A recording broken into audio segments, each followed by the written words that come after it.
Good morning students. आज हम पढ़ेंगे पाठ 5 कारक। क्या पढ़ेंगे? कारक। ये देखिए एक वाक्य लिखा है, कृष्ण ने अर्जुन को गीता का उपदेश दिया। इसमें कुछ चिन्हों का प्रयोग किया गया है, जैसे ने, को, का, ये सब क्या कहलाते हैं? कारक चिन्ह। और इसी तरह और भी कारक चिन्ह है, जैसे से, पर, के लिए, के द्वारा, बहुत सारे हैं जो कारक चिन्ह होते हैं जो हिंदी में कारक प्रयोग किए जाते हैं। अब इसकी परिभाषा देखें। संज्ञा या सर्वनाम के जिस रूप से उसका संबंध क्रिया से बताया जाता है वह कारक कहलाते हैं। संज्ञा या सर्वनाम के जिस रूप से उसका संबंध क्रिया से जाना जाता है उसे कारक कहते हैं। जैसे बंदर पेड़ पर बैठा है। बंदर पेड़ पर बैठा है, इसमें क्या है? बंदर क्या है? संज्ञा। पेड़ भी क्या है? संज्ञा। और क्रिया क्या हो रही है? बैठा है। तो इसके इन दोनों में संबंध क्या बताया गया है? पर। क्या आ गया इसमें? पर। तो इस तरह हम कह सकते हैं, संज्ञा या सर्वनाम के जिस रूप से उसका संबंध क्रिया से जाना जाता है। इसमें बंदर और पेड़ और बैठा है। बंदर किस पर बैठा है? पेड़ पर। और बैठा क्या है? क्रिया। बैठना क्या है? क्रिया। तो इसका संबंध किससे हो गया? पर। किस पर बैठा है? पेड़ पर। तो संज्ञा या सर्वनाम के जिस रूप से उसका संबंध क्रिया से जाना जाता है उसे कारक कहते हैं। कारक के भेद। अब पढ़ेंगे हम कारक के भेद। कारक के कितने भेद होते हैं? कारक के 8 भेद होते हैं। कारक के 8 भेद होते हैं। कारक के 8 भेद होते हैं। कौन कौन से होते हैं? कर्ता कारक, कर्म कारक, करण कारक, संप्रदान कारक, अपादान कारक, संबंध कारक, अधिकरण कारक और संबोधन कारक। कौन कौन से हो गए? कर्ता कारक, कर्म कारक, करण कारक, संप्रदान कारक, अपादान कारक, संबंध कारक, अधिकरण कारक और संबोधन कारक। सबसे पहले पढ़ेंगे हम कर्ता कारक। कौन सा पढ़ेंगे हम? कर्ता कारक, जिसका चिन्ह है ने। सबसे पहले पढ़ेंगे कर्ता कारक, जिसका चिन्ह है ने। देखिए वाक्य में कार्य करने वाले को कर्ता कारक कहते हैं। वाक्य में कार्य करने वाले को कर्ता कारक कहते हैं। वाक्य में काम करने वाले, कार्य में काम, जो काम करता है उसे कर्ता कारक कहते हैं। जैसे राधा नाच रही है। राधा नाच रही है,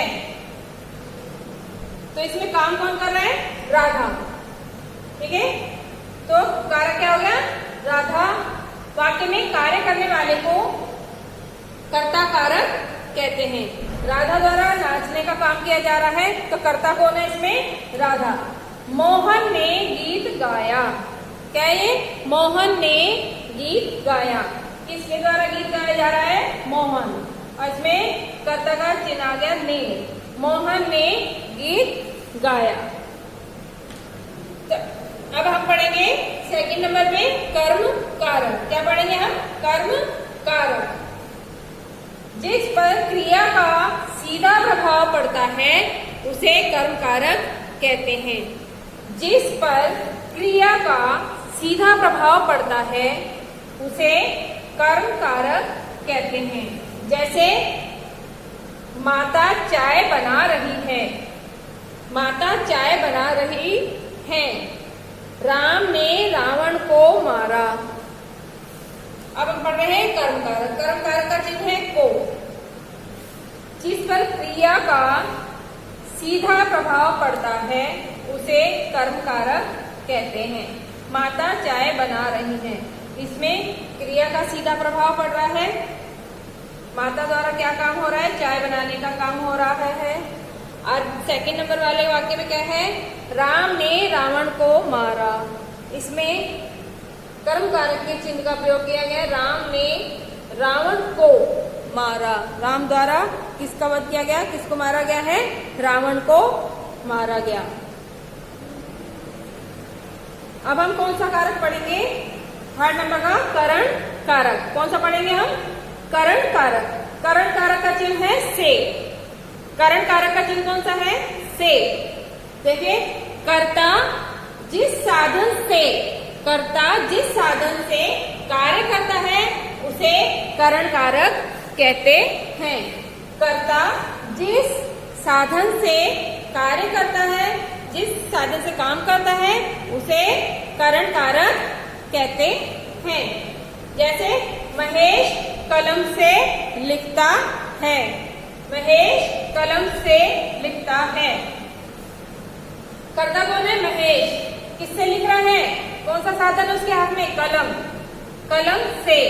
कर्ता जिस साधन से काम करता है उसे करण कारक कहते हैं। महेश कलम से लिखता है। ठीक है। अब हम पढ़ते हैं संप्रदान कारक। कौन सा? संप्रदान कारक। संप्रदान कारक का चिन्ह है को और के लिए। संप्रदान कारक के चिन्ह है को और के लिए।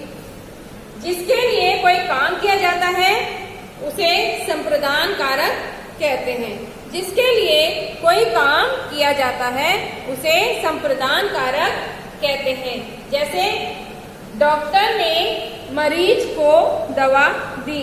किसके लिए काम हो रहा है? मरीज के लिए। डॉक्टर ने मरीज को दवा दी। मैंने भाई के लिए एक किताब खरीदी। किसके लिए खरीदी?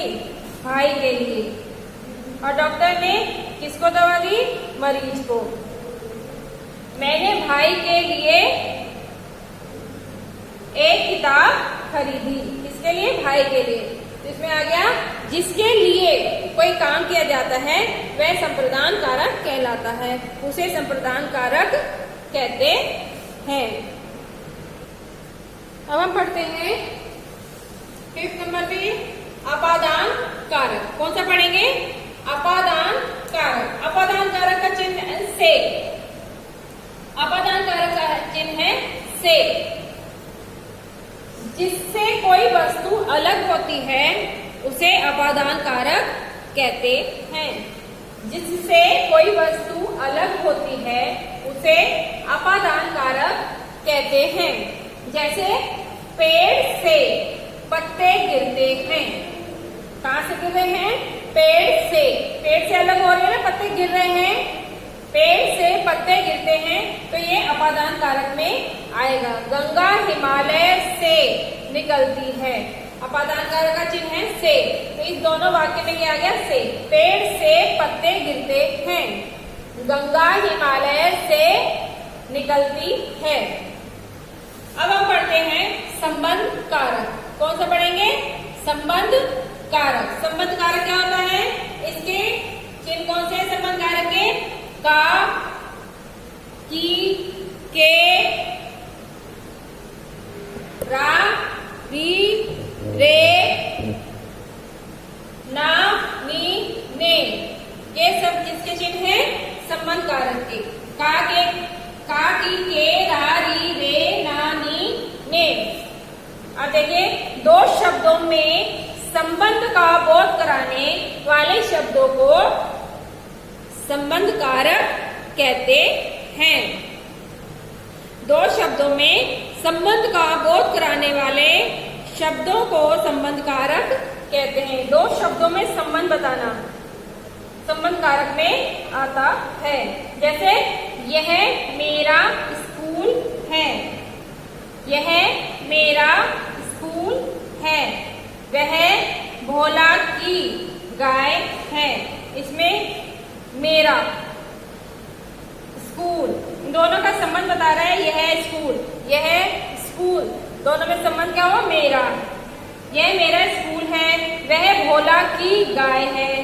तो इसमें भी संबंध बताया गया भोला और गाय के बीच में की है, भोला की गाय है। तो इसमें दो शब्दों में जो संबंध बताया जाता है वो संबंध कारक में आता है। 7 नंबर पे अधिकरण कारक। क्या पढ़ेंगे? अधिकरण कारक। इसके चिन्ह है में और पर। में और पर। इसमें क्या आ जाएगा? क्रिया के आधार को अधिकरण कारक कहते हैं। क्रिया के आधार को अधिकरण कारक कहते हैं। जैसे बंदर पेड़ पर है, टोकरी में फल हैं। तो क्रिया का आधार क्या हो गया? टोकरी। फल कहाँ पर है? टोकरी में। बंदर पेड़ पर है, बंदर कहाँ पर है? पेड़ पर। तो इसका आधार क्या हुआ? क्रिया का पेड़। इसी तरह अब हम पढ़ेंगे 8 नंबर पे संबोधन कारक। क्या पढ़ेंगे? संबोधन कारक। संबोधन कारक के चिन्ह है हे, ओ, अरे। हे, ओ, अरे। जिसे पुकारा जाता है उसे संबोधन कारक कहते हैं। जिसे पुकारा जाता है उसे संबोधन कारक कहते हैं। जैसे बच्चों यहाँ आओ, बच्चों यहाँ आओ। किसे पुकारा जा रहा है? बच्चों को। अब है दूसरा सेंटेंस, हे प्रभु मेरी रक्षा करो। हे प्रभु मेरी रक्षा करो। तो हे प्रभु के बाद जो चिन्ह लगा गया वो संबोधन कारक का चिन्ह है। प्रभु को बुलाया जा रहा है, प्रभु को कहा जा रहा है कि मेरी रक्षा करो। तो इसमें प्रभु को संबोधन किया गया है। तो अब समझ में आ गया आपको कारक के भेद। कारक के कितने भेद हैं? 8 भेद हैं। कारक के 8 भेद हैं। कौन कौन से?